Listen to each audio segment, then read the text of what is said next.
Secretary Claire Castro na patuloy ang pag-usisa ng Regional Project Monitoring Committees o RPMC. Tumutulong din dito ang Department of Economy, Planning and Development. Hindi kaya't din ni PBBM ang publiko na mag-report ng mga palpak na flood control project. Magre-report ka ng palpak kay Bongbong. Para kang humingi ng pamasahe sa walang pera.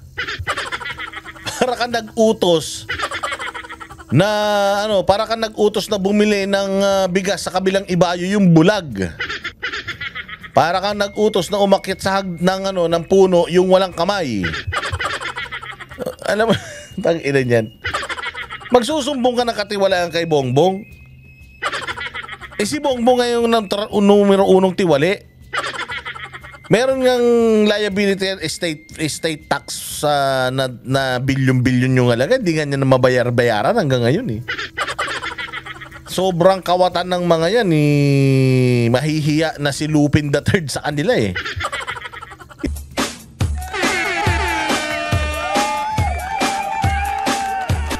Dancing with the beat with DJ Glenn on the mix. Marcos Bangag, Marcos Bangag, Marcos Bangag, Bangag, Marcos Bangag, Marcos Bangag, Marcos Bangag, Marcos Bangag, Bangag. Oy, magandang araw mga bossing. Eto na naman ang inyong pinakapaboritong fake news peddler sa balat ng YouTube. Ang vlogger na hindi dapat iniintindi, ang vlogger na walang basihan, ang vlogger na hindi under oath, at ang vlogger na walang alam kundi kabalbalan na Boss D. Another day, another uratan session again with yours truly, Boss D, at pasasakitin na naman natin ang mga ulo, katawan, at hay balumbalunan, puso at kaluluwa ng lahat ng mga salot, lahat ng mga switik, putok sa buho, lahat ng mga pinaglihi sa surot, mga sindikato at magnanakaw, mandarambong, adik, mambubudol, mang-uumit, walang silbi sa bayan, nagpapalaki lang ng betlog, bumubutas ng upuan diyan sa kanilang mga opisina, sa gobyerno, mga demonyo, Santanas, Judas, Barabas, Hestas.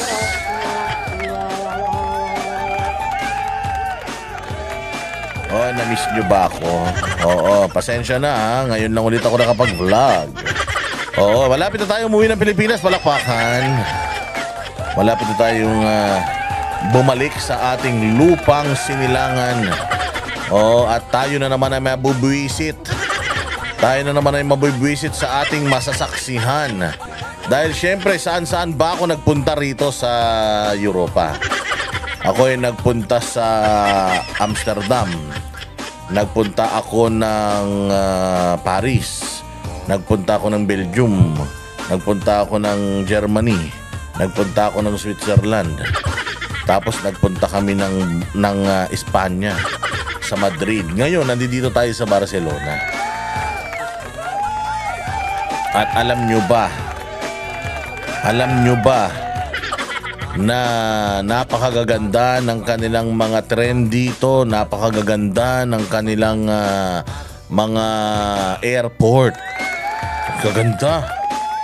Promise, nakakainggit.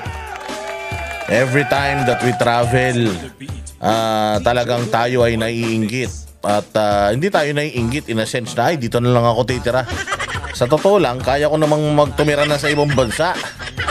O dahil yung natin, mga bossing, yung trabaho naman natin, pwede naman yan remote. Oo, so alam mo yun, pwede na sana tayong sa ibang bansa. Pero alam mo, kahit na gaano kaganda sa ibang bansa, hindi ko pa rin pagpapalit ang bayan kong sinilangan. Ang Pilipinas kong mahal.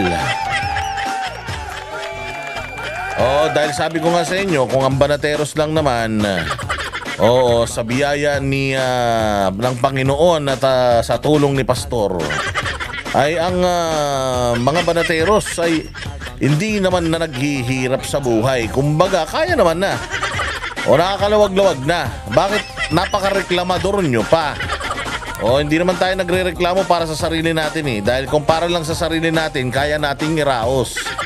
Kaya nating kumain ng masarap, kaya nating magbiyahe abroad, kaya nating mamasyal-masyal, kaya nating bumili ng mga bagay-bagay kahit papaano, hindi man kasing mahal ng mga bagay-bagay na nabibili ng mga taga-gobyerno natin na dapat namumuhay ng payak.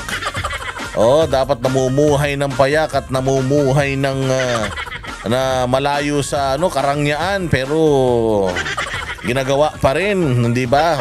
Kumbaga, kahit papaano, hindi na tayo nasa laylayan. Lumevel up na tayong konti, laylayan tapos tayo na, ganun. Kahit papaano, ang ibig sabihin, nakakaluwag-luwag naman tayo, afford naman natin yung mga bagay-bagay.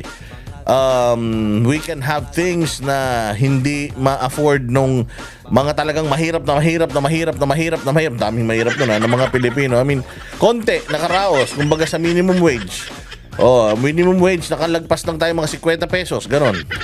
Kumbaga medyo umangat-angat lang ng konti. Kumbaga, pero gusto pa rin natin dito sa bayang Pilipinas. Even, alam nyo, mas lalo ko pang minahal ang bayan kong Pilipinas eh.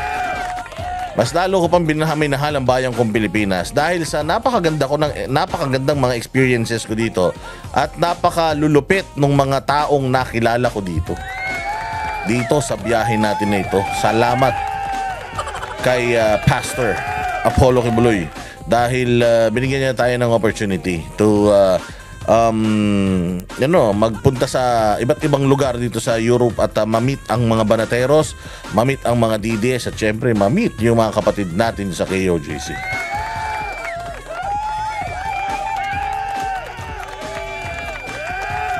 Pero nung na-meet ko itong mga kababayan natin dito sa Europe, talagang mas lalo kong minahal ang bayang kong Pilipinas. Bakit? Kasi sila ganun din eh. Ang ganda na ng buhay nila dito. Ang ganda ng airport, ganda ng transportasyon, malamig. Actually, malamig sa buong Europe. Ngayon, malamig na. Dito lang talaga sa Spain, ewan ko, masasama rin siguro ugali ng mga tao rito. Ang init talaga dito, as in, sobra init. Kaya lang yung init dito, hindi katulad ng init sa Pilipinas. Nakita nyo yung mga tan lines ko. Yung mga tan lines ko, nakita nyo. Sobrang init dito. Pero yung init dito kahit papaano, kapag hindi nakakainis. Yung init sa Pilipinas, parang gusto mong sapakin yung kapitbahay mo eh. Dito sa Spain, mainit, pero pag nasa lilim ka, hindi ka papawisan. Sa atin, putangin nang yan.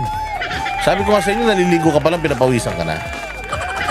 Pero dito sa Spain, kapag lumilim ka na, hindi ka papawisan. Kaya maganda pa rin dito. Pero going back, napakaganda ng buhay ng mga kababayan nating Pilipino dito. Yung mga, alam nyo dito sa Europe, sobrang taas ng pagtingin nila at pagrespeto nila sa karapatang pangtao. Kapag ikaw nagpunta ka dito sa Europe, anywhere in Europe, wala kang papeles, hindi ka nila papalayasin, hindi ka nila i-deport, hindi ka nila pauwiin. Pababayaan ka nila magstay kahit saan. Halimbawa, pumunta ka ng Netherlands tapos ayaw mo nang biglang umuwi. Pwede ka na doon. Hindi ka nga lang makakakuha ng mga driver's license, hindi ka makakakuha ng mga work permit, pero pwede ka pa rin magtrabaho. Yun nga lang, talagang cash lang ang ibabayad sa'yo. Ngayon, mga bossing, yung gobyerno na hindi masyadong mahigpit, hindi katulad ngayon sa Amerika. Sa Amerika ngayon, kailangan mong para kang tinutugis. Ganun kahirap sa Amerika ngayon, para kang tinutugis. Pagka TNT ka ngayon, sabi nga nung ambassador natin doon na Gunggong, pinsan nito ni Romualdez, lahat ng mga Pilipino, ng mga undocumented, unahan nyo na. Kung ako sa inyo, lumayas na kayo ngayon pa lang. Talagang walang pagmamahal sa mga Pilipino, mga putang ina no? Pinapalayas na lang yung mga Pilipino basta-basta. Hindi man lang makipag-negotiate or tumulong man lang makipag-negotiate sana sa gobyerno ng Amerika na, Sir, di ba we are your little brown brothers. Marami rin naman kayong pabor na nakuha sa amin. Kita nyo nga, ginawa nyo nang aso yung presidente namin. O baka naman pwede, sir. Di nyo nga binigyan ng binigyan nyo na nga kami ng tariff discount na 1%, pero itinaas nyo naman from 17% to 19%. Oo, so yun na nga lang yung binigay nyo sa amin. Baka naman pwede itong mga kababayan ko. Oo, kasi syempre pag umuwi ng Pilipinas siya, kahirap ng buhay ron, kawawa naman. Nakakatulong naman yung mga yan sa'yo dito. Di naman mga adik yan. Di naman katulad yan ng presidente ng Pilipinas na tatanga-tanga. Maayos naman yung mga yan. Baka naman, walang ganun. Pinabayaan na lang niya. Sige, utangin na, huliin yung mga kababayan ko. Bahala sa buhay nila. Oo, nag-TNT sila dito eh. Ngayon, may crackdown sa TNT ang mga Amerikano. O ayun, pinababayaan nila yung mga Pilipino, mahuli ron. Hindi ko naman kinukonsente, pero kababayan mo pa rin yan. I mean, kesa itaboy mo, gumawa ka muna ng paraan kung paano mo ma-solve yung problema nila.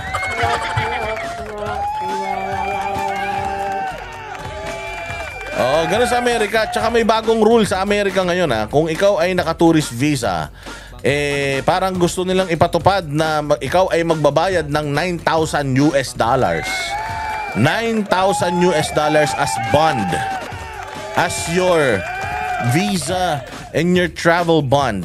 So kung halimbawa may 1 milyon ka, punta ka ng Amerika, o yung 900,000 ipopondo mo sa kanila, 100,000 na lang yung gagastusin mo. Ibig sabihin, pagkakasya mo ng 100,000 sa stay mo sa Amerika. Ngayon, kapag ka ikaw ay nag-violate, ikaw, let's say for example, nag-TNT ka doon. Yung gobyerno, kukunin ngayon yung pera mong $9,000. Kumita pa yung Amerika sa katarantaduhan mo. Ganon yung style nila ngayon. So mahirap ngayon magbiyahe pa Amerika, lalo na kung wala kang pera, katulad ni Boss Dada. Pero katulad ni Banat Bay, panis yan. Baka mag-iwan pa yan, $18,000 eh. So ganun ngayon kahirap, kahigpit sa Amerika.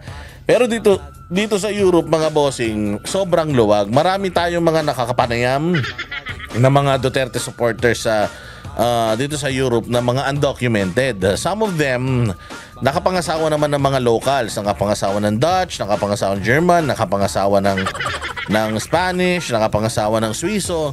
So sila, sinuwerte talaga sila sa buhay. Pero yung ibang mga kababayan natin na mga undocumented, hindi pa rin sila minamalas. Kasi dito sa Switzerland, kapag ka 10 years ka na nasa Switzerland, tapos hindi ka na umuwi, nag-TNT ka na doon. So pag 10 years ka na, bibigyan ka na nila ng PR or permanent residency. Ganun. Sa Espanya naman, kung ikaw ay Pilipino, pwede ka actually mag-apply ng dual citizenship or ng Spanish passport. Ang gagawin mo lang, pupunta ka lang sa kanilang embahada, tapos sa opisina ng foreign affairs nila, tapos mag-a-apply ka, and then hindi ka na uuwi ng 2 taon, 2 taon lang. Hindi ka uuwi ng 2 taon, tapos yun na, mapoproseso na yung yung iyong papeles. Sa Italy, sa ibang part ng Europe, marami ring mga Pilipino na nag-tour lang, tapos may mga kamag-anak sila sa mga bansa na yan, tapos hindi na sila umuwi. Wala silang dokumento. Pero dito nga sa Europe, dahil masyadong priority ang human rights, hindi nila pinauuwi or hindi nila dinideport.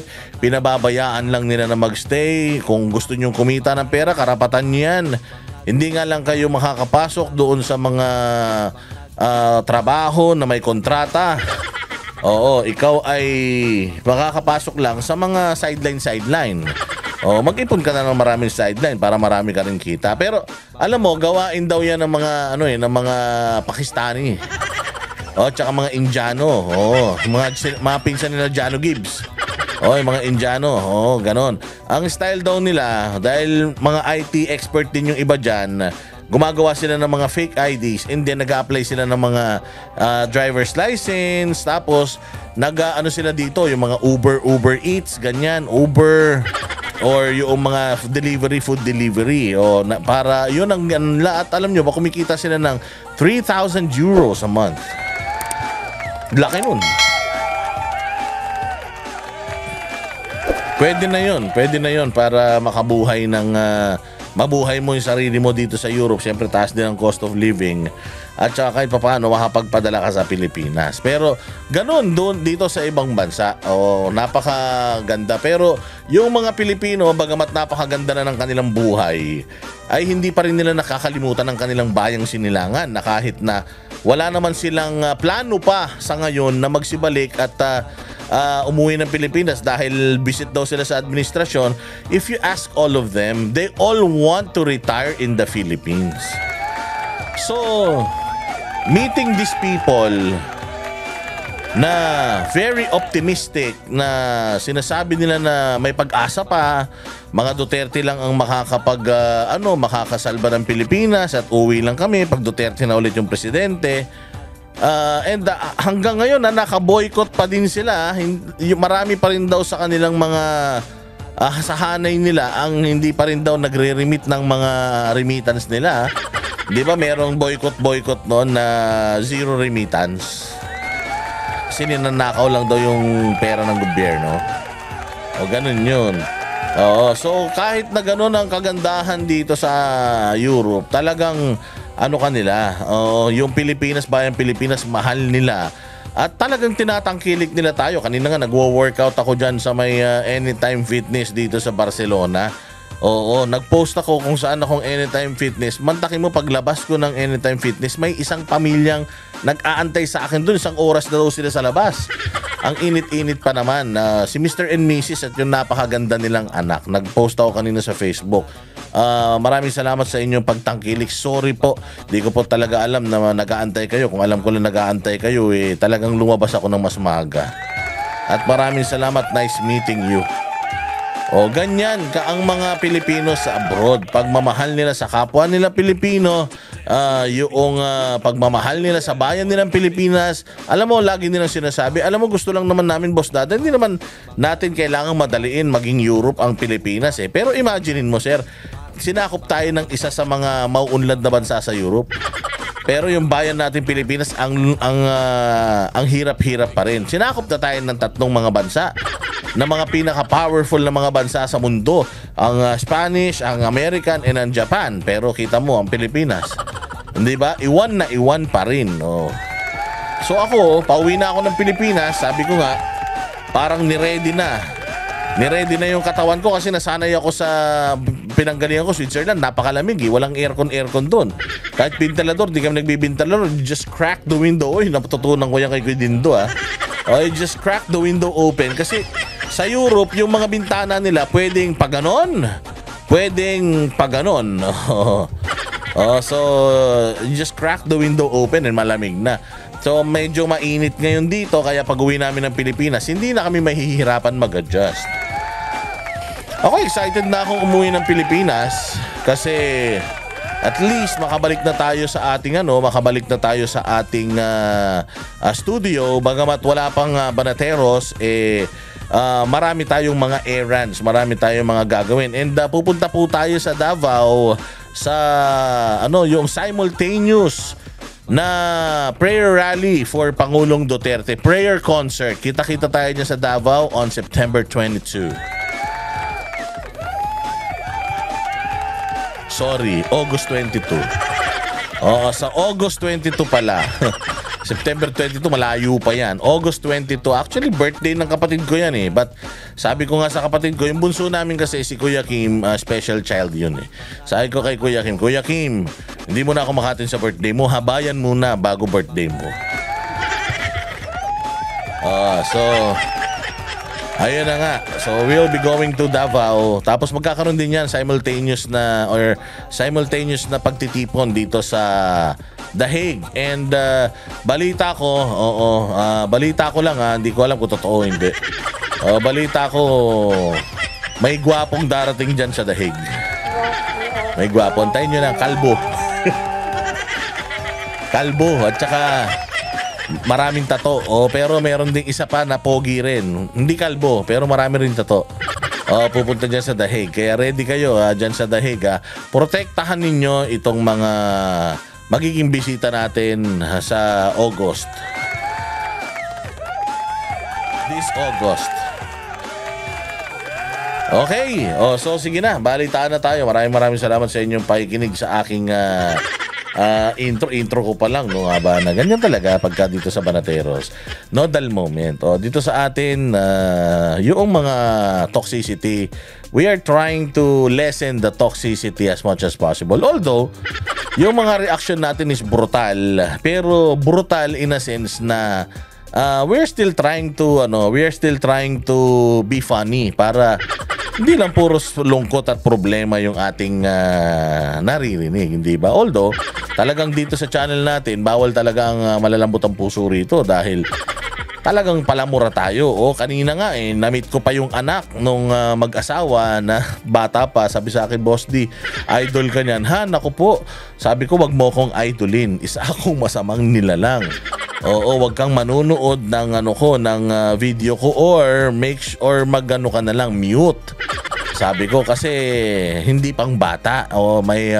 My videos are not made for kids. Wala kang matututunan at wala kang maiintindihan. Might as well, sabi ko, just watch yung mga mas magagandang mga shows na pambata rather than watching my vlog kasi hindi mo pa naman maintindihan tapos mamaya isipin mo na normal lang yung pag-curse, normal lang yung pagbatikos, normal lang pagbatikos pero may panahon yan para sa'yo. Baby ka pa. Nahiya ako. Sabi ko, yung baby don't. Habla Espanyol kasi Espanyol na yung bata Sabi ko nga, do not watch my video because you're still young.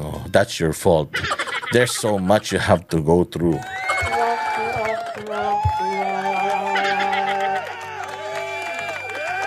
Ano ba mga pag-uusapan natin? Ako po, may mga patutsyada na naman pala ito si Claire Kupal. Trata na kagad. Ito palang si Claire Kupal ay may bago na namang mga patutsyada kay Inday Sara. Tungkol sa pagbiyahe-biyahe ni Inday Sara, Diyos ko naman, para namang si Pangulong Bongbong Marcos Para namang si Pangulong Bongbong Marcos ay hindi naman nagbiyahe-biyahe. Di ba rin naman yan, nagbiyahe-biyahe din naman yan noong siya ay presidente.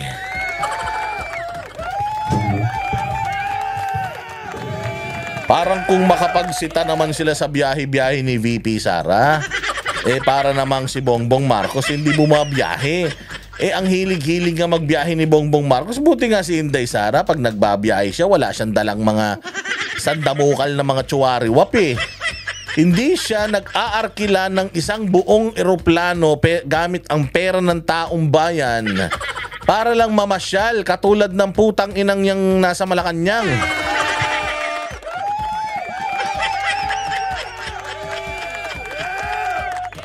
Real talk. Hindi ba? Anong ginawa niyan sa Switzerland?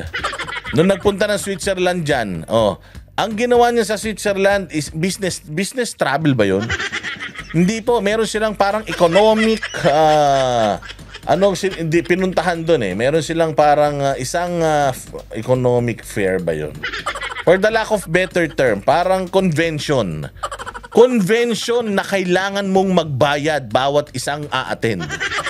At yung ibabayad mo doon limpak na salapi para lang maka-attend ka sa isang convention na yon. Kasi ang sabi nila, pag umattend ka daw sa convention na yon, nandoon daw lahat ng mga malalaking businessman sa buong mundo. So you pay and then you go there and then you try to hunt. Para kang mag-hunt ng mga negosyante doon at itatry mo silang kausapin para mag-invest sa Pilipinas. Putang ina niyan, mantakin mo Bumiyahe ka, kasama mo yung mga tsuwariwap mong mga walang kwenta sa buhay. Kasama pa si Michael Ma, yun yung mga di umano Kasama pa si Michael Ma noon na isang smuggler daw na business partner ng asawa daw niya. Hindi ko alam kung totoo yan. Kasama pa doon. Oo.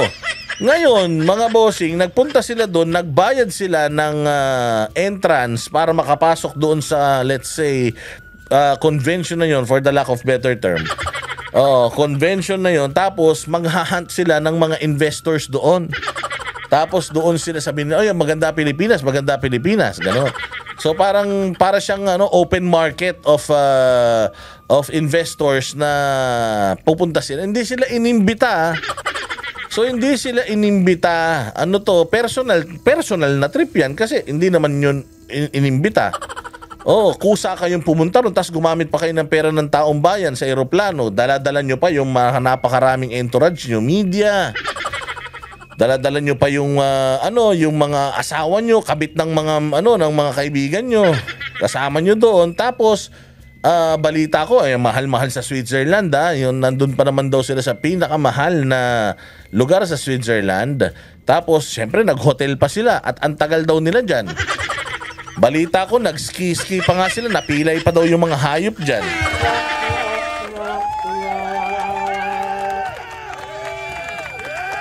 Diba? And aside from that, ano na naging progress noong biyahe na yon? Aside from that, sabi ko nga sa inyo, merong bagyo.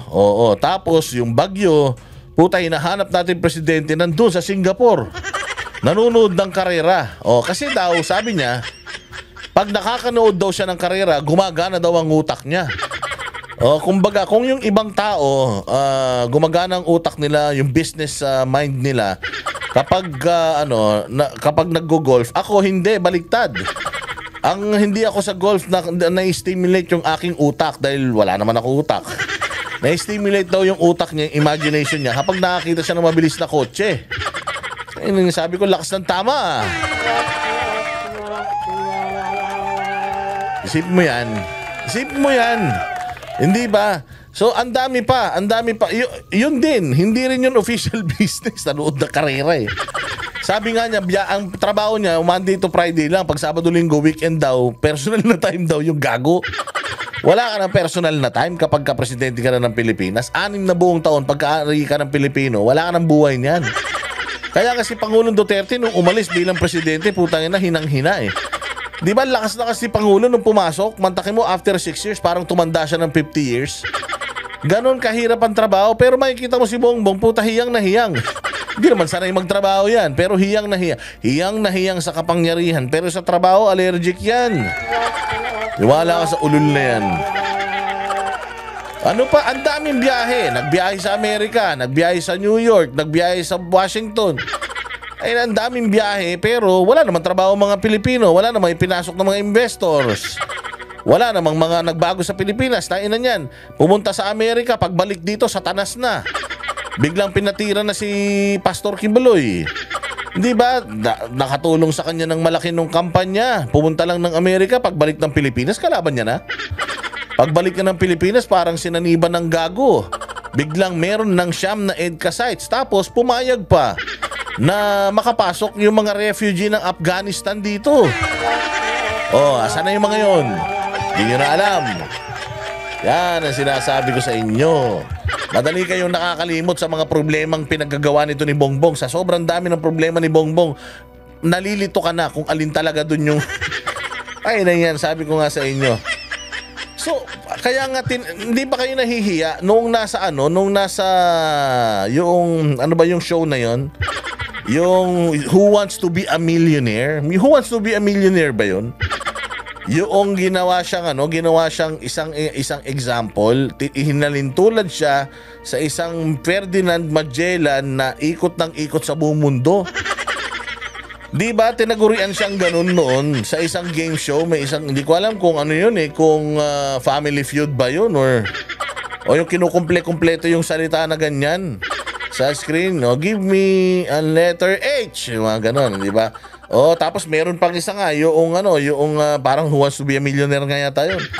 Kita mo, hindi ba? Kaya nga siya ginamit na subject doon sa isang show na yun. It's because Yung unang 2 taon ni Bongbong, puta walang ginawa yan kundi umikot ng umikot sa buong mundo. Oo, umikot ng umikot sa buong mundo. Tapos yun nga masaklap, dala-dala niya yung napakarami niyang entourage, pati mga media, papalamunin mo yan eh. O so ganyan kalaki ang ginagastos natin. Kaya nga, 'di ba, inaalam natin nung sumunod na taon after nung pagbiyahe-biyahe niya, mas tumaas pa yung travel allowance niya. Pero nung tumaas yung travel allowance niya, mas konti yung pinuntahan niyang bansa. Aba, ano yung pati travel allowance binubulsa? Ang pogi-pogi naman nung nasa screen na yan. Di ba nasa screen na yan, nakita nyo? Yun, no? Yung nakasalamin na itim, katabi ni Inday Sara, gwapo, no? O, di ba? Ayan yan, sahig, si Boss Dada yan, pogi yan eh. Oo, kaya lang, medyo, ano yan, mainitin ang ulo niyan. O, kailangan lagi yung pinapakain ng karne yan, dahil pag di nakakain ng karne, nangangagat ng ano yan, ng pisngi yan. So, ngayon, sinisilip nila yung trabaho nila. Tignan mo matapos yung putangin ng impeachment mamatay, ano naman yung sinisilip nila ngayon? Travel na naman. Nagsalita kasi si VP Sara na frustrated na yung mga kababayan natin. And, anong magagawa mo, Claire Castro? Ano ang magagawa mo kung panay ang imbita ng mga Filipino community kay Inday Sara na magpunta sa ibang bansa? Wala kang magagawa kung hindi kayo iniimbita ni Bongbong. Si Satanas ang mag-iimbita sa inyo, kaya maghanda-handa na kayo, malapit-lapit na yan. Wag na kayo mag-impake. Masusunog lang yung mga damit nyo sa impyerno, lahat ng mga relos nyo, kwintas, wag nyo nang dalin. Oo, kasi sa impyerno, nakahubot-hubad kayo ron, tas nagsiswimming kayo sa kumukulong asupre. Mas mainit pa daw yun sa nagbabagang bakal. Oo, kaya sabi ko nga isa pang kabubuhan nito ni Claire Castro. Oo, pero aside from before that pala, ayun nga invite sa kanya. Nalilito na nga si Inday kasi nung pupuntahan niya, meron pang Kuwait, meron pang Japan. Oo, ang Hong Kong ang tagal nang nagre-request pero hindi na sila makahanap ng venue. Dahil nung huling pumunta doon tong mag-ama na to, putang ina niya, pinagbawalan ng lahat ng Pilipino mag-rally diyan sa Hong Kong. Sa sobrang tindi. Noong PDP nagpunta diyan prayer rally diyan sa may South Horn diyan sa Hong Kong. Noong huling-huli na nakita natin si PRD na malaya bago iuwi sa Pilipinas, ang saya-saya pa nating lahat nun. Sa sobrang takot nila sa dami ng mga Pilipino sa Hong Kong na nag-away-away pa or nakipag-away pa sa mga pulis dahil hindi nakapasok, dahil lahat gusto makapasok, sobrang dami talaga ng tao, kinabahan ng gobyerno, kaya yung pinatapon sa ICC.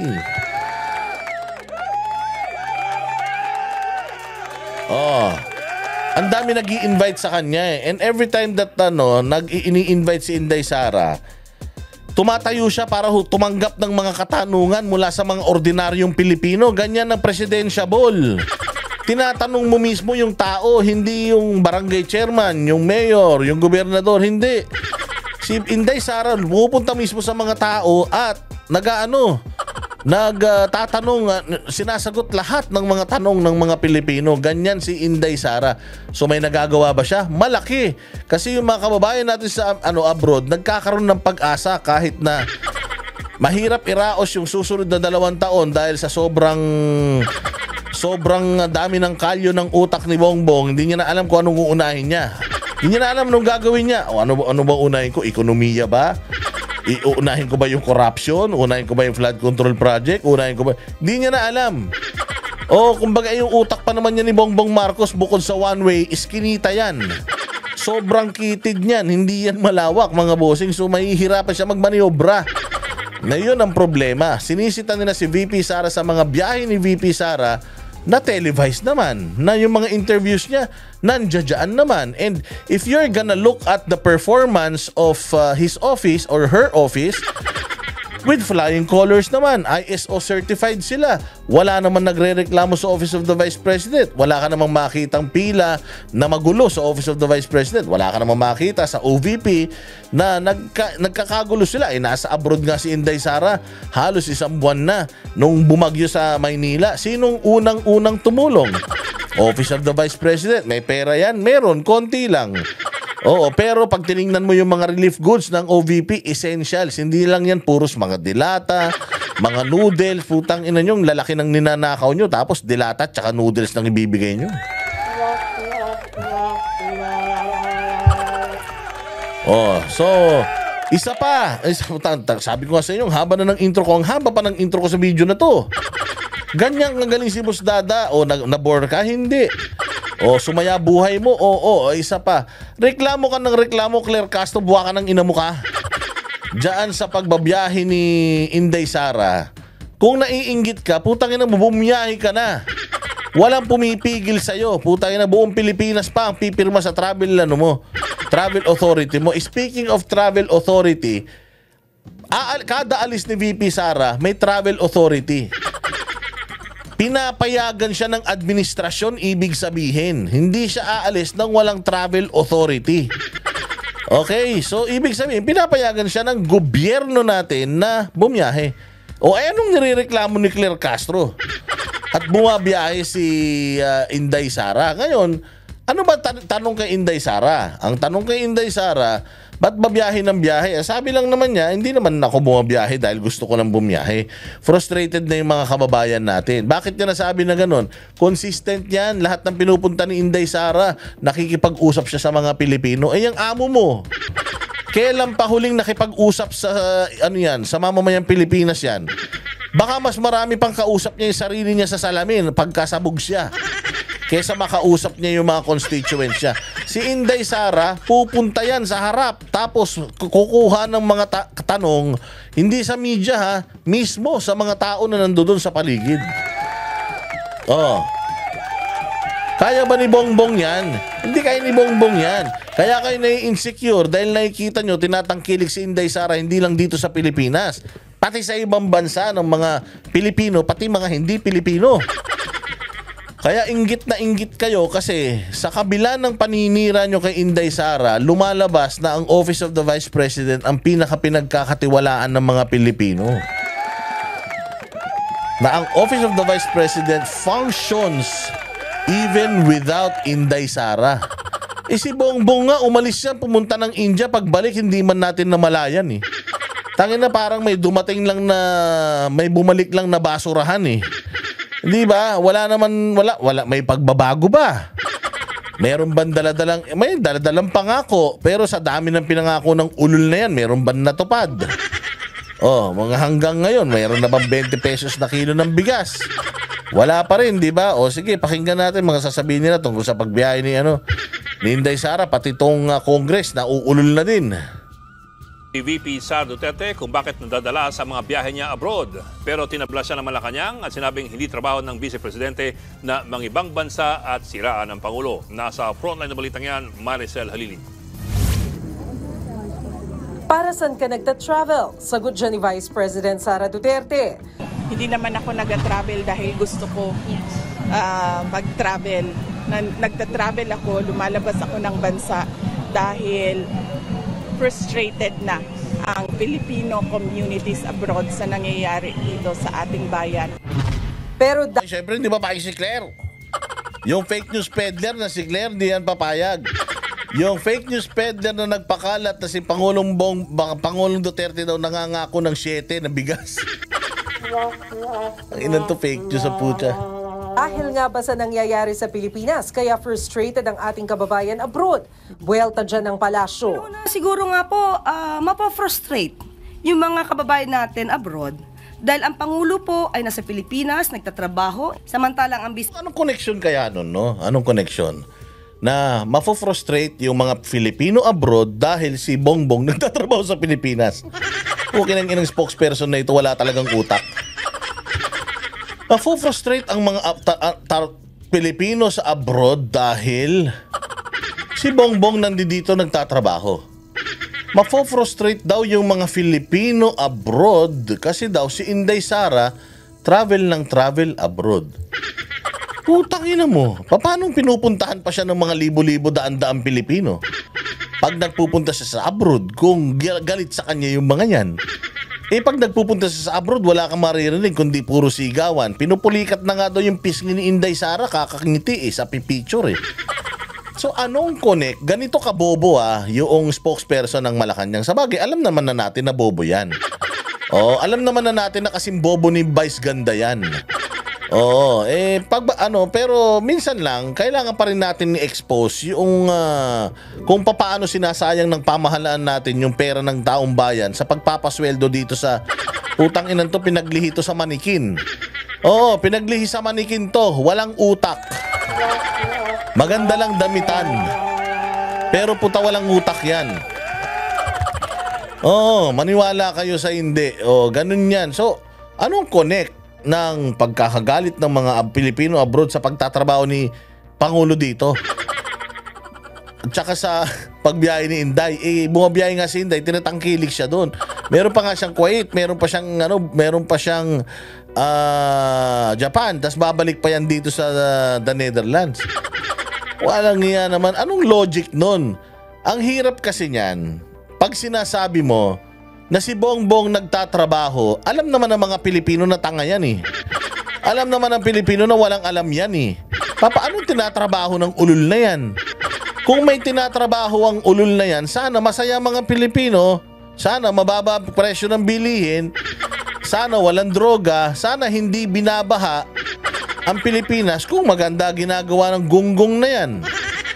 Walang ginagawa mabuti. Talagang magagalit ang mga Pilipino niyan. So anong connect noong pag-alis ni BP Sara at pagtatrabaho ni Marcos dito? Kaya daw napoprostrate yung mga Pilipino. Tsaka tatanga-tanga ka talaga, Claire. Sabi ko nga sa'yo, pirma kayo ng pirma ng travel authority ni BP Sara, tapos ayaw nyo pala siyang umaalis. Di wag nyo pirmahan. Wag nyo siyang bigyan ng clearance. Wag nyo bigyan ng clearance umalis. Para para hindi siya alis ng alis. Pero sabi ko nga sa'yo, alis pa siya ng alis, siya pa rin ang pinakamataas sa survey. Sa pagkapangulo sa 2020, nag-conduct ng survey nung nakaraan. Ang layo ng mga agwat ng mga manok nyo. Bakit ganun, Claire? Parang kayo lang naman ang nagagalit kay Inday, pero yung taong bayan parang hindi naman. Hindi ba? Kasi ang resulta, nanalo ang Duterte, karamihan. Lahat ng inendorso ni Inday Sara, ilan lang yung mga nalaglag, dinugas pa. Si Inday Sara ngayon sa kabila ng impeachment complaint, kinatigan ng Supreme Court. Tuloy-tuloy pa rin yung propaganda ninyo. Ano ba talaga? Si Presidente ay madalas na nasa personal trip. Aminado naman si VP Ang pogi talaga nung nasa likod, na naka-stripe na pula, puti, tsaka itim. Gwapong-gwapo, pwede talagang bodyguard ni Inday yan Sara, nakasama sa kanyang pakay sa pag-travel ay ang mabisita ang nakakulong niyang ama. Isa pa yun. Bumibisita si VP Sara sa nakakulong niyang ama sa ICC.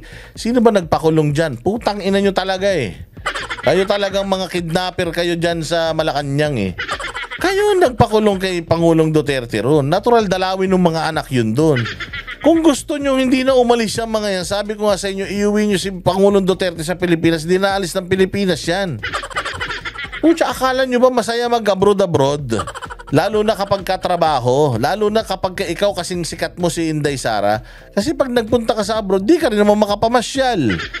Kasi nga, mayat maya, mayroong mangungulit sa'yo ng mga kakilala ka. Tapos, hindi ka naman normal na personality. Pwede kang ma-assassinate dyan anytime. So, ang higpit-higpit ng security, gusto mo mapag-isa. Hindi kayo niiwanan ng mga PSG mo, VPSG. Hindi ba? So, alam mo yun, akala ninyo siguro pag nagpupunta siya sa ibang bansa, nagsha-shopping siya. Pag nagpupunta siya ng ibang bansa, nakikipag-meet siya sa mga Filipino community. Hindi kasi siya katulad ni Bongbong. Nung nanalo na, nakalimutan na yung Filipino community na hindi pupunta sa mga Filipino communities kung hindi may imbitasyon yung bansa na yun. At pag may nag-imbita sa bansa na yun, doon lang siya magtatanong kung ilan ba yung Filipinos na nandito para imbitahin nila sa hapunan kunyari. at pangakuan nila ng kung ano-ano. Pero palagay ko, pati yung ganun nila, nilalangaw na eh. Kumbaga, lahat ng reason para mag-abroad si Inday Sara, nasa kanya eh. Pinadala niyo yung tatay niya doon. Oh, syempre, yung abogado niya, taga ibang lugar. Kung mag-uusap sila at nag-set yung abogado niya sa lugar na gusto niya, wala kang magagawa. Di ba? Talaga naman to si Claire Castro. International Criminal Court sa the Netherlands. Pero sabi ng palasyo, hindi trabaho ng bise ang mag-travel. Hindi po sagot ang pagbabiyahe para masolusyonan kung may problema man ang bansa. Oo, hindi sagot ng pagbabiyahe. At lalong hindi sagot si Bongbong. Dahil wala na siyang nagagawa. Utangin mo naman, Claire, 4 na taon na kayo dyan. 4 na taon na kayo dyan, wala pa kayong nagagawa. Wala pa tayo nakikitang magandang nangyayari sa Pilipinas. Walang hiya kayo. Tapos gusto mo hindi magalit ang mga Pilipino. Pasalamat nga kayo, umiikot si Inday Sara para kahit papaano magkaroon ng pag-asa ng mga Pilipino at mga nasa abroad. Siyempre pag nakita nila si Inday, ay salamat nandito si Inday. 2 years na lang. Mawawala na sa landas natin yung mga kawatan na yan.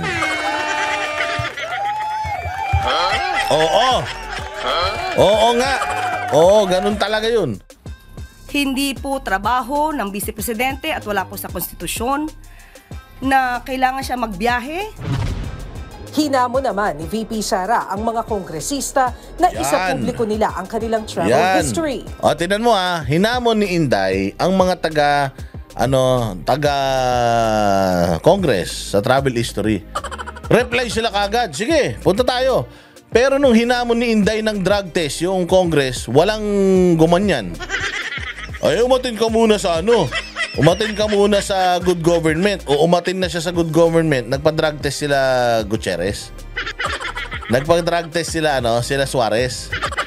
Hindi naman. O hindi ba? Bakit ngayon isang hamon lang ni Inday tungkol sa pagpapakita ng mga travel reports ninyo, okay sa inyo.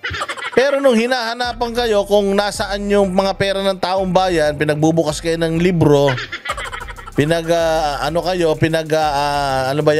liquidation, kasi liquidation by certification pinagli-liquidate kayo ng lahat ng mga perang hinawakan ninyo. Bakit hindi kayo sumasagot dun?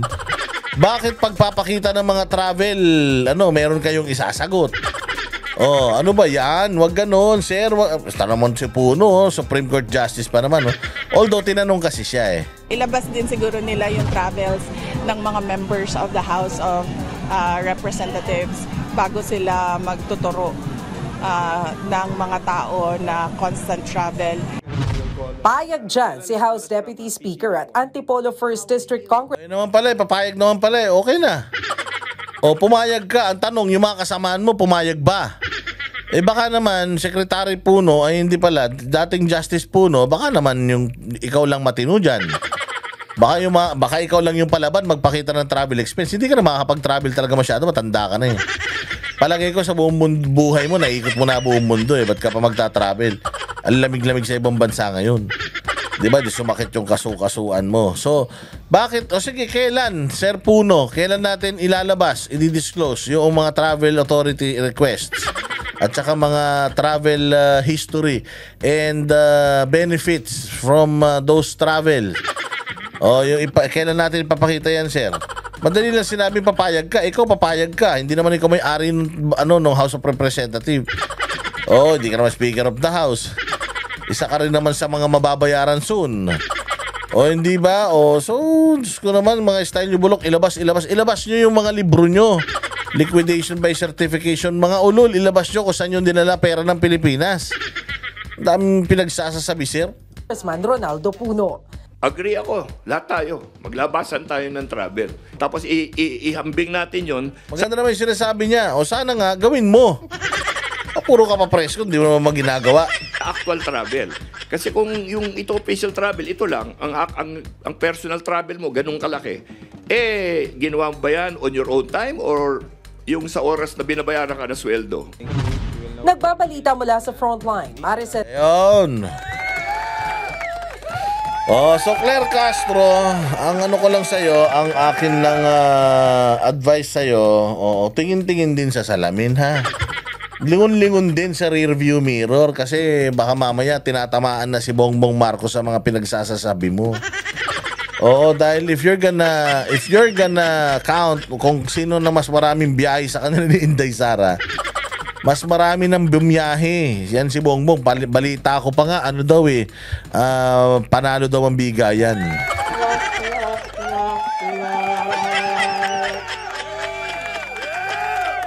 Ito pang isang kabulastugan.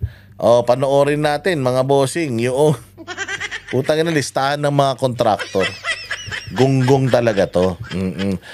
Alam niyo ba kung magkano ang budget ng Pangulo para sa Intel funds? Siya, sa lahat lang naman ng opisina sa buong Pilipinas ng gobyerno, ahensya, si Bongbong Marcos yung may pinakamalaking confidential funds. Puta, pero pag tinanong mo sa GSI, sasabihin niya, ha? Di ko kasi alam eh. Puta, kabobo mo naman. Presidente ka ng Pilipinas, nasa iyo pulis, nasa iyo Interpol, nasa iyo pulis, nasa iyo sundalo. Mga private investigators, kaya mong itap yang mga yan.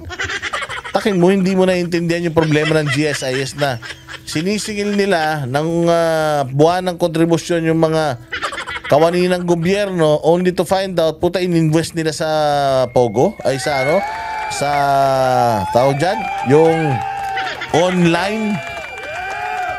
Di ba? Walang hiya. Tapos, naglabas ng listahan si Bongbong. Sinabi na rin naman yung mga pangalan ng kumpanya. Malay ba natin kung yung mga tao na yan, sila pa din yung nakaupo sa board. Baka in-house na yan ng mga kalaban na ganyan sa negosyo eh. Walang kaibigan talaga sa negosyo. Mas matindi ang problema ng negosyo kaysa sa pagiging presidente. Di ba? Pero kita mo,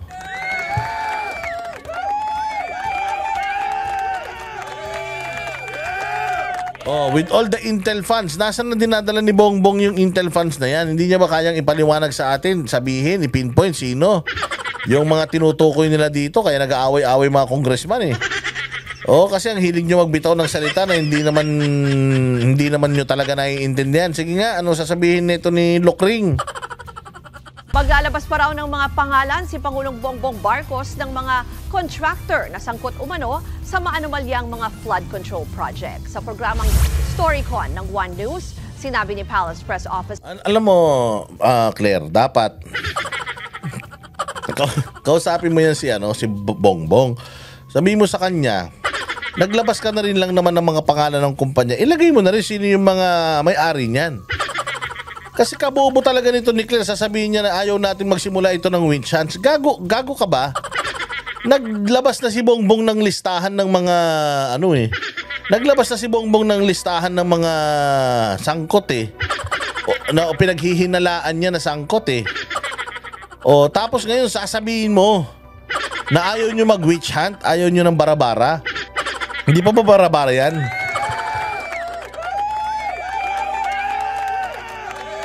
Secretary Claire Castro na patuloy ang pag-usisa ng Regional Project Monitoring Committees o RPMC. Tumutulong din dito ang Department of Economy, Planning and Development. Hindi kaya't din ni PBBM ang publiko na mag-report ng mga palpak na flood control project. Magre-report ka ng palpak kay Bongbong. Para kang humingi ng pamasahe sa walang pera. Para kang nag-utos na bumili ng bigas sa kabilang ibayo yung bulag. Para kang nag-utos na umakyat sa ng puno yung walang kamay. Alam mo, tang-ina niyan. Magsusumbong ka na katiwalaan kay Bongbong. Si Bongbong ngayon ng numero 1 tiwali. Meron ngang liability at estate tax na bilyon-bilyon yung halaga. Hindi nga niya na mabayar-bayaran hanggang ngayon eh. Sobrang kawatan ng mga yan eh. Mahihiya na si Lupin III sa kanila eh. Isusumbong mo sa magnanakaw yung magnanakaw. Ang inan yan. Anong gagawin? Pag sinumbong mo yung magnanakaw sa magnanakaw, nag-apir-apir yan. Baka nagiinuman pa yan. Nakikinig ba talaga si Bongbong sa taong bayan? Oo. Yung panawagan nga ng taong bayan, magpa-drug test siya, hindi niya magawa. Di ba? Yung panawagan nga ng taong bayan na magpa-drug test ang buong pamilya nila, pati yung mga gabinete nila, di nga nila magawa. You expect na pag nagsumbong kayo dyan, oo, sa sobrang kupad ng utak niya, sa tingin mo may magagawa siya dyan? At saka po yan, bakit ka kaasa sa tao patungkol sa mga proyekto mo para magbantay? Meron ba premyo yan pag tumawag ka at nakapag-report ka ng isang legitimate na corruption scheme? Oo, makakakuha ka ng 1 million. Kung may ganon, maniwala ka, kanya-kanya ng gawaan ng trabaho yan. Gawaan ng chismis pala yan.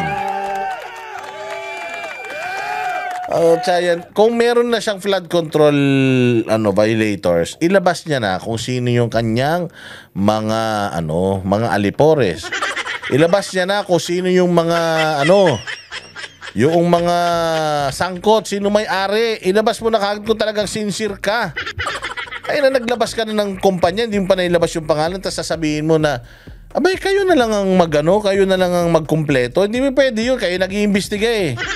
Kayo nagbibintang eh. Tsaka sa totoo lang, di naman kasi talaga trabaho ni Bongbong Marcos yan eh. Hinding trabaho ni Bongbong Marcos yung mag-imbestiga.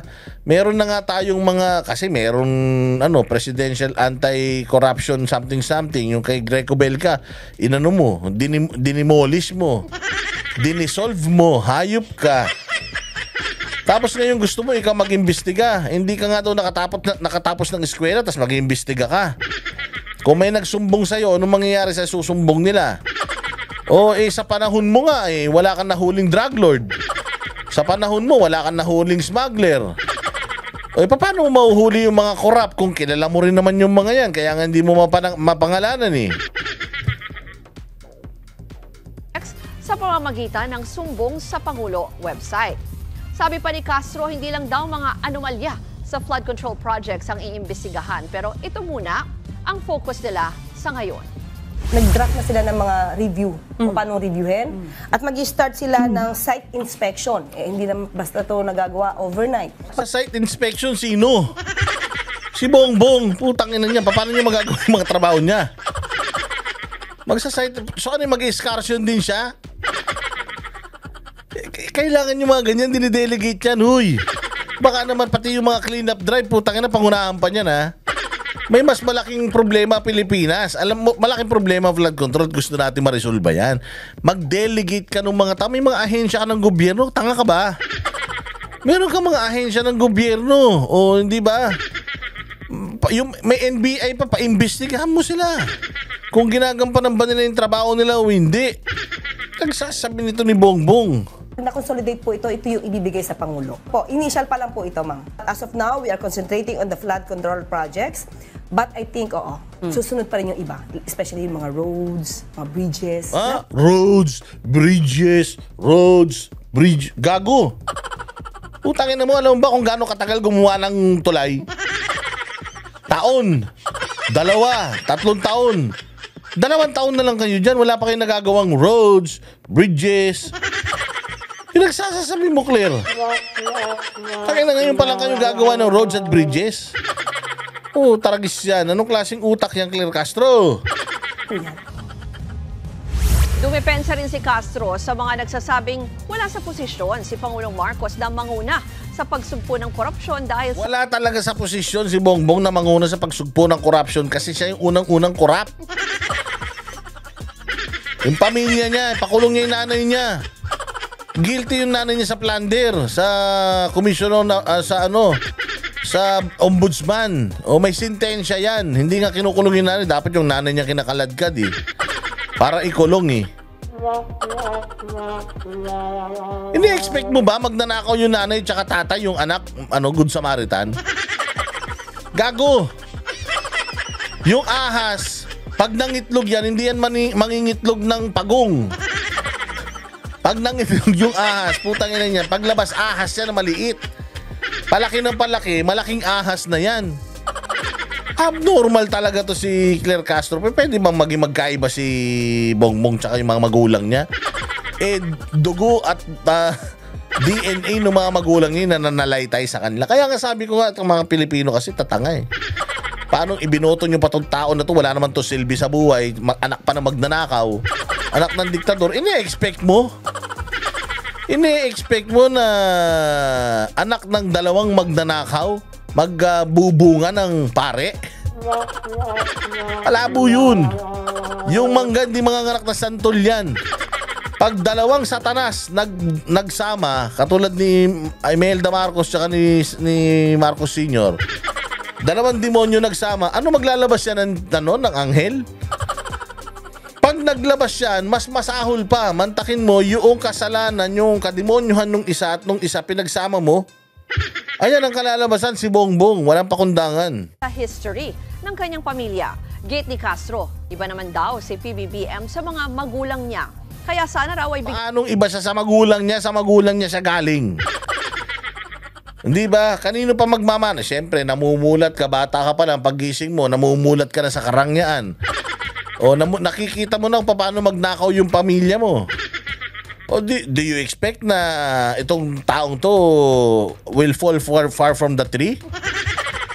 yan siya ng pagkakataong trabahuhin ito. We can say that President Marcos Jr. is different from his mother, from his father. He is trying to give this legacy. Ang legacy na naman. Pukingin na nyo. Bagong legacy na naman yan. Akala ko ba ang legacy project ni BBM yung confidential funds? Confidential funds yung ano niya, di ba? Asan yung confidential funds na? Hindi pala confidential. Maharlika Investment Fund. Di ba yan yung legacy niya, sabi nyo? Tangin na Claire, may bago na naman legacy.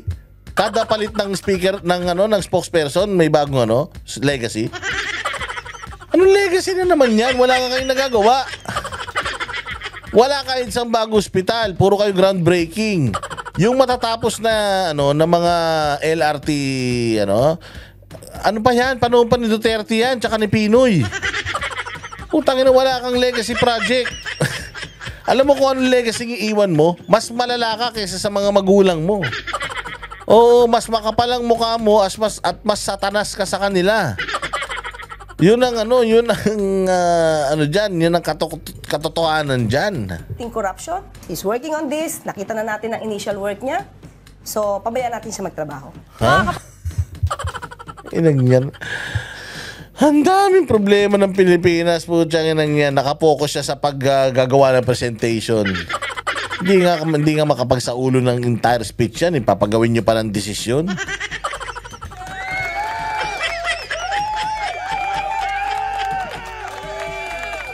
Ayop talaga naman tong mga to.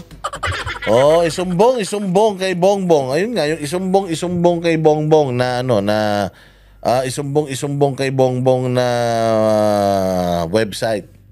Oo. Halimbawa, nagsumbong ako. Meron daw website, meron daw i-click mo, tapos may ticket. Magkano na naman kaya ginastos natin doon sa proseso na yan? Oo, meron daw, nandito daw lahat ng flood control projects, tapos ikaw bilang Pilipino, kung meron kang ebidensya, i-click mo. Tapos, panoorin na nga lang natin to, itong, report na to, ni Cheryl Cosim, para mas maintindihan natin to. Haynayupak na to. Isumbong kay Pangulong Bongbong Marcos ang mga kongresistang anilay nakakakuha ng kickback sa flood control projects. Makakatulong daw ito para mapabilis. Ang tagal na nagsasalita ni Magalong. Ang tagal na nagsasalita ni Magalong. Wala pa itong isumbong kay Bonggang Bobo. Wala pa ito. Si Magalong salita ng tungkol sa korupsyon, wala nga kayong pinakikinggan. Tainin nyo. Tapos ngayon, nagkakagulo kayo. Oo. Yung mga dating kakampi nyo ng mga kawatan ng mga congressman, tinatry nyong i-expose dito ngayon. Dapat lang din naman sa kanila yan. Oo, kasi mga kawatan diretso. Isang investigasyon sa umano'y mga anomalya sa mga proyekto. Nasa frontline ng balitang yan, si Maricel Halili. Hindi ito witch hunting. Ito ang binigyang diin ng Malacanang matapos ibulgar ni na Senador Ping Lacson at Baguio City Mayor Benjamin Magalong na may 67 kongresistang kumikickback sa flood control projects. Sabi ni Magalong, itinuturo pa nila sa isa't isa kung paano kumita. Alam mo, nag-share pa nga sila ng best practice pag nag-usap-usap yung mga yan. Ganito kasi ang gawin mo. Hamon ng palasyo. Idiretso na po nila to sa Pangulo kung meron silang particular na pangalan na... Putangin na, ba't mo ididiretso pa sa Pangulo? Hindi mo ba naririnig? Ang dami ng mga expose ni ang dami ng mga expose ni Magalong, hindi mo ba naririnig, Claire? Kailangan, pag diniretso nila to kay Bongbong, ano gagawin ni Bongbong? Dati nga naririnig niya na yan, wala nga siyang ginagawa eh. Ngayon nga, nalaman mo yan eh. Di sana ikaw na. Sige na, ako na magpapahatid kay Bongbong diretso. Tanginan nyo kasi niloloko nyo taong bahay, hindi naman makikinig si Bongbong sa problema na yan. Magme-message ako, si Zaldico, involved sa mga Alam din naman ni Bongbong yan eh. Alam ng pinsan niya yan. Si Zaldico, involved sa napakaraming mga kontrata sa gobyerno. Congressman siya. Pati kapatid niya, involved sa maraming kontrata. O yung nandoon sa Pasig, yung kalaban ni Vico Soto. Gaano kalaking pondo yung nakuha niya para sa mga proyekto niya. Alam ni yan. Alam ni Bongbong, alam ni Romualdez yan. Pwede ba naman hindi nila kilala yung mga ulul na yan? Kontraktor nga ng gobyerno mga yan. Di konektado sa gobyerno yan. Ba't kailangan pang isumbong kay Bongbong? Ano ba authority ni Bongbong? Kaya ba ipakulong ni Bongbong yan? Ha? Yung bang ginagawa ni Bongbong ngayon na pag-iimbestiga, ano bang endgame niyan? I-file ba yan sa ombudsman? Magpapa-imbestiga ba sa COA? I-file ba yan sa piskalya? Kung impeachable official, i-impeach ba yan? Ano magagawa ni Bongbong? Wala nga siya magawa sa sarili niya eh. Tapos isusumbong mo sa kanya yan. Nagsusumbong na nga taong bayan sa kanya noon pa eh. Na mukha siyang wala pang tulog. Bakit hindi siya magpa-drug test para mapalagay ang loob namin? Yun nga lang, hindi niya kayang sumunod. Yun nga lang, hindi niya kayang gawin eh. Pag nagsumbong yung tao dyan, gano'n na karami nagsumbong, gano'n na karami at ano ang plan ni Bongbong doon? Sa mga sumbong, pupuntahan niya isa-isa? Ang ina niyan. Baka magulat ka. Wala na siya sa pamahalan, hindi pa napupunta isa-isa yan. Walang iya talaga to si Claire at saka si Bongbong, parehas pinaglihis sa isda talaga to eh. Bigyan lang po nila ng kompletong detalye. Para sa mga gustong magsumbong, para sa mga maanomalya o di kaya ay palpak na flood control projects, pwede kayong sumulat sa sumbongsapangulo.ph. Kapag scroll down nyo, makikita ninyo yung listahan ng mga flood control projects. Medyo mahaba-haba yan dahil sabi nga ng Pangulo, higit 9,800 ang mga proyekto simula nung magsimula ang kanyang administrasyon ng 2020. Tignan mo, yung gobernador ng Bulacan, yung dating Bold Star na traidor din, si Daniel Fernando. Si Daniel Fernando, sinabi niya, ang dami sa Bulacan, hindi ko alam yan. Mantakin mo, anong dapat ginagawa ni Bongbong tungkol doon? Diba? At kung halimbawa, ayun na nga, sabi ko sa inyo, magsumbong ako. Paano i-handle ni Bongbong yan? Anong gameplay niya? Saan niya ida-direct? Nalaman niya, nasumbong sa kanya, ano nang gagawin niya? Ano nang gagawin niya, Claire? Yun ang ipaliwanag mo. Pag dumating na sa kanya, ay imbestigahan. Bakit? Investigador na ba siya? Sino mag-iimbestiga? Siya mismo? Hindi niya trabaho yun. Meron mga ahensya ng gobyerno nag-iimbestiga ng NBI. Kaya nga NBI, National Bureau of Investigation di magpa-imbestiga siya sa NBI o kaya magpa-imbestiga siya sa Congress, sa Senate. Yung at least merong ganong direksyon, hindi yung sumbong mo kay Bongbong tapos pag nagsumbong ka, anong mangyayari? Nga. Itulog mo na lang, ganon. Kalokohan nyo. Walang silbi to. 2022. Kaya para mapabilis, punta lang kayo dito sa search bar at i-type ninyo kung ano yung lugar na gusto ninyong i-check tungkol sa mga flood control. Maraming salamat nga pala. Napakasarap nito. Naman, dami-dami. Dami kong berries. Ang mahal nito. Alam mo, isang dakot nito sa Pilipinas, 500. Ang dami namin ni Banat Bay galing sa KOJC. Salamat kay OJC, ha. Arko.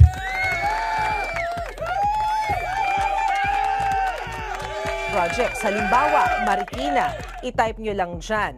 At lalabas na yung mga proyekto, hindi lamang sa Marikina, kundi maging dun sa mga kalapit lugar na yan. Makikita ninyo dito yung project description, yung lugar kung saan ginawa yung proyekto, yung... Tingnan nyo, gaano katamad, ha?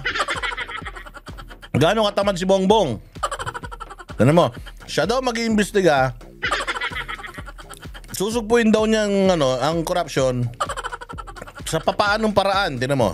Mismong kontraktor na nangasiwa doon sa proyekto, halaga nung nasabing proyekto at kung kailan ito natapos. Ngayon, pipili tayo ng isa pero hindi ko naman sinasabi na may anomalya itong proyekto na to. Example lang naman ito para malaman ninyo kung paano mag-report. I-click nyo lamang itong salitang report sa hilera at makikita ninyo na lalabas na dito yung name, email, contact number. Yan na. Pag nagreklamo ka, lalabas yung pangalan, email, contact number, para alam nila kung saan kayo didemanda. Lagay mo na rin yung address mo para alam nila kung saan nila papadala yung mga gun for hire nila. At message kung saan pwede ninyong isulat kung ano yung gusto ninyong sabihin. Ayan, so isusulat mo dyan yung mensahe. Tapos merong click here to upload yung ebidensya. Oh, tangin na yan. Akala ko ba, Bongbong, ikaw ang Oo, napahadin ako eh. Oo nga. Akala ko ba ikaw mag-imbestiga? Putangin na ka, pinag-imbestiga mo yung mga tao eh. Pupunta sa website mo, i-click yung proyekto. Paglabas, lalabas yung mga detalye. Ipapaliwanag niya dyan sa message kung ano yung corruption. I-upload niya yung ebidensya. Di yung tao nag-imbestiga, hindi ikaw.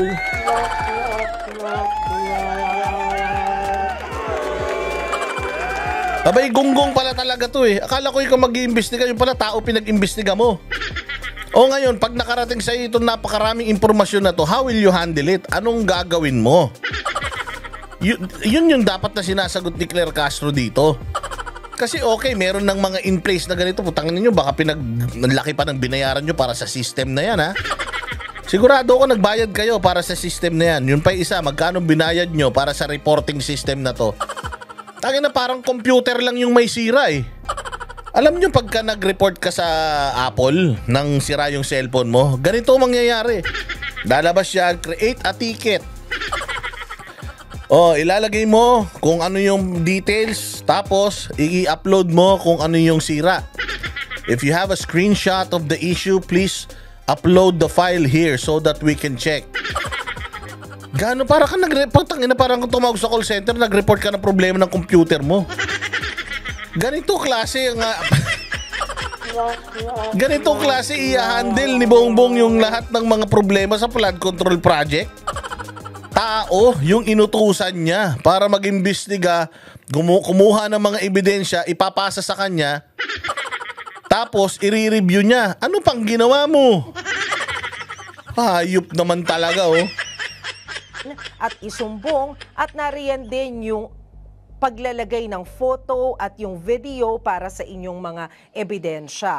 At saka i-click ang submit. Pero paalala lang, optional lang naman yung paglalagay ng pangalan at ng contact details. Pwede namang hindi ninyo ito isama para na rin sa inyong proteksyon. Walang deadline sa pagsusumbong nito, pero paalala ng Inangyam. Naiintindihan niyo yung ibig ko sabihin? Mag-iimbestiga ako, tapos unanimous magsusumbong ako. Hindi mo alam kung sino ako. Para magkaroon ako ng ebidensya laban sa tiwaling tiwaling kumpanya na to at saka kung sino yung may hawak ng project. Kung sino yung nag-award ng project. Ang dami mong pera, ang dami intelligence funds, putang ina, ginamit mo pa yung taong bayan. Wala nang makain yung mga Pilipino, ginawa mo pa investigador? Hindi pa ba enough na nakikita mo yung baha sa sarili mo? Di pa enough na nakikita mo sa balita, kaliwat kanan yung baha. Mayroon naman pala kayong listahan ng mga flood control na yan. May listahan kayo ng flood control na yan. Hayop kayo. Mano ba naman, kayo na yung mag-imbestiga on your own. Ginamit nyo pa yung mamamayang Pilipino. Wala nang makain, pinagod nyo pa.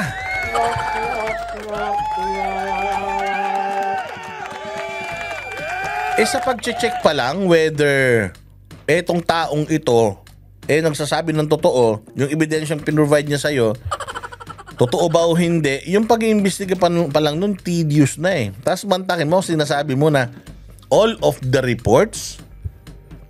those reports, imagine mo, isang lugar, halimbawa, isang distrito, may flood control project doon, nakita dyan. Ilan ang residente, kahit kalahati lang magreklamo. Kung 10,000 yan, kung sabihin natin, bawat isang flood control project may 1,500. O 5,000 na lang, may 5,000 problema. May 5,000 entry. Bawat isa sa flood control projects na yon. How will you handle it? Papaano mo yan, bongbong? Papaano mo i-manage yung information? Saan mong ahensya ng gobyerno i-divert or ipapasa? Anong gagawin nyo rito? Walang Diyo. Lasyo, seryosohin ito. Nagbabalita. Seryosohin daw? Paano seryosohin yan? Wala ngang kautak-utak yung gumawa niyan. Isumbong. Tangin na yan. Sumbong nga kami na sumbong sa inyo ng mga nararamdaman ng mga Pilipino. Di nyo nga ginagawa. Pinapalit nyo. Kaso eh. Pag nagsalita kami, nagsusumbong kami sa inyo, sinasabi namin, Sir, mali po yung ginagawa. Baka pwede pakikorek. Putangin lang yan. Ang ipapalit nyo, kundi kaso, ipapatawag sa Kongreso. Ayop yan. Walang kapag-apag-asa. Diyos mio, ang proyekto na ito. At tingnan mo, walang mangyayari dyan. Katulad din nung walang nahuhuling drug lord, walang nahuhuling smuggler, walang nahuhuling hoarder. Wala ding mauhuli dito, maniwala kayo. Kunyari lang may ginagawa sila, kunyari lang mag-iimbestiga sila. Sila rin yan eh. Sila rin mag-iimbestiga. Pwede ba yun? Yung kriminal mag-iimbestiga sa kapwa niya kriminal? Merong code of yung mga yan. Yung mga kriminal, meron silang code of ethics na no one should rat on each other. Dahil if you rat on someone, dapat mamatay ka. Ganun ang ang motto ng mga kawatan. Mantakin mo, congressman, merong napakadaming flood control projects. Napakadaming kontrata, mas yumaman pa siya noong naging congressman siya. Ano ba yan? Sumagot na ba yan doon sa mga balitang napakarami niyang koneksyon doon sa mga humahawak ng kontrata sa Bicol?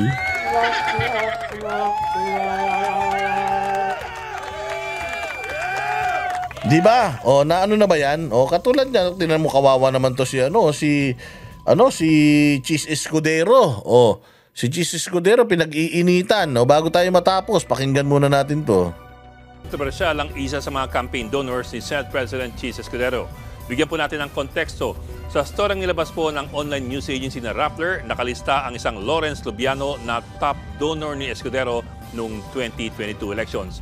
Sa ulat po ng Rappler, 30 million ang donation ni Lubiano sa kampanya ni Escudero. At si Lubiano po, presidente rin ng Centerways Construction and Development Incorporated na nagkaroon ng higit 5 bilyong pisong flood control projects mula 2021 hanggang 2024. Katunayan, sa nilabas na listahan noong Lunes ni Pangulong Bongbong Marcos na top flood control contractors, number 7 ang Centerways. Pero para po malinaw, wala namang sinasabi ang Pangulo na mayroong hocus-pocus sa mga kontratistang ito. Pinalagan agad ito ni Escudero itong report ng Rappler. Anya, malisyoso raw ito. Hindi ata ewan ko yung Center West. Yung Center, yung pangalan yan? Ay, nako. Ito, Center Ways. Kung yung Center Ways, yung SunWest? Kung yung Center Ways ay SunWest. Pero nakalagay dito, SunWest Incorporated. co-funded by Zaldico. O imagine, Zaldico nandyan. Iniimbestigahan niyo si Inday Sara, si Zaldico, di niyo maimbestigahan.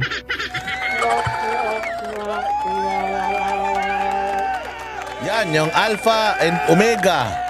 Alpha and Omega, St. Timothy Construction. Kay ano yan? Yun doon sa kalaban ni Vico. Diyan sa Pasig nung nakaraan. Diyos ko po. Ayan na. Ito, pinalagan agad ito ni Escudero, itong report ng Rappler. Anya, malisyoso raw ito at ill-timed.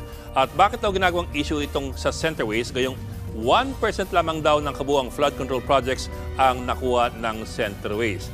Gayunpaman, inamin nga ni Escudero na kaibigan at kakilala niya ang nasabing kontratista. Pero ni minsan daw ay hindi siya nangialam sa mga flood control projects. Pero may isa pa pong importanteng bagay na kailangan pang banggitin na hindi po alam ng maraming tao. Ito po. Sa ilalim po ng Omnibus Election Code, mahigpit na pinagbabawal ang mga kontratista na mayroong proyekto sa gobyerno na magbigay ng anumang kontribusyon sa kampanya ng isang kandidato. Nasa list of banned donors po yan sa Omnibus Election Code. Nako po! Yari. Ito lang, sa akin na, okay yan. Halimbawa si Cheese, bawal to. O anong gagawin natin? Demandan nyo na si Cheese. O kaya, ipa-disqualify nyo na si Cheese kay Garcia. Kaya lang, ano na siya 3 taon na siya nakaupo. Kumilik, ano to? Meron palang ganito. Pero bakit? Bakit nakalusot? Bakit nakalusot si Cheese? Tangina niyan. Anong nangyayari din sa sa Comelec na to? Sa Section 95C ng Batas Pambansa 881, yung Omnibus Election Code, ang sinumang may service or construction contract sa gobyerno pinagbabawalang magbigay ng campaign contribution directly or indirectly. Bakit? Dahil nga po sa issue ng posibleng conflict of interest. Kung ang kontratista ay magbigay ng malaking halaga sa kampanya ng isang kandidato, baka magkaroon siya ng malaking impluensya sa politika at makasungkit nga ng mas marami pang mga kontrata sa gobyerno. May katwiro naman po ang batas. So ang malaking tanong, bawal ba itong donasyon ni Lawrence Subiano, ang presidente ng Centerways Construction sa... Talagang tinitira siya, Tinitira talaga si Cheese. Nyari ka na ngayon, Cheese. Kasi ikaw, kumampi ka daw sa mga Duterte. Ito na yung estado ng Pilipinas ngayon. Pinatatahimik nila yung mga sa tingin nila politically aligned sa mga Duterte. But huwag kayo mag-alala. Cheese, huwag ka mag-alala. Nasa likod mo ang taong bayan. Basta magtrabaho lang kayo ng tama. Hindi namin sinasabi na lagi na lang mga Duterte ang tama. Magtrabaho kayo ng tama. Kahit hindi tungkol sa mga Duterte, basta tungkol sa bayang Pilipinas, basta para sa bayang Pilipinas at para sa mga Pilipino, tandaan ninyo, hindi lang kami DDS. Kami ay pro-Philippines. So kung makakabuti sa Pilipinas yung mga desisyon ninyo, mga batas na ginagawa ninyo, tandaan ninyo, nasa likod nyo ang taong bayan. Nasa likod nyo ang mga DDS. Pero kapag kawatan kayo, mga magnanakaw kayo, tandaan ninyo. Lagi kayong mga nasa YouTube channels namin, Facebook pages namin. Mga pagmumukha ninyo magsasawa at magsasawa kayo kakatitig sa lahat ng kabulastugan yung i-expose natin sa mga accounts natin. Tatagan mo sarili mo, Cheese. Nagsimula na ang demolition job sa iyo. Pero sigurado naman ako na mas magaling ka kaysa sa mga naninira sa iyo. Tingnan natin kung ano ang development nitong mga usapin na ito. Ayan. Di ba? Maraming salamat mga bossing. Tayo'y siyempre malapit na tayong lumayas, kaya medyo lalabas muna tayo at tayo'y magkakape-kape para ma-enjoy pa natin yung mga huling araw natin dito sa Europa. Mabuhay kayo. God bless us all and God bless the Philippines. You're amazing. See you again in next vlog. Like, share, and subscribe. Maraming salamat po.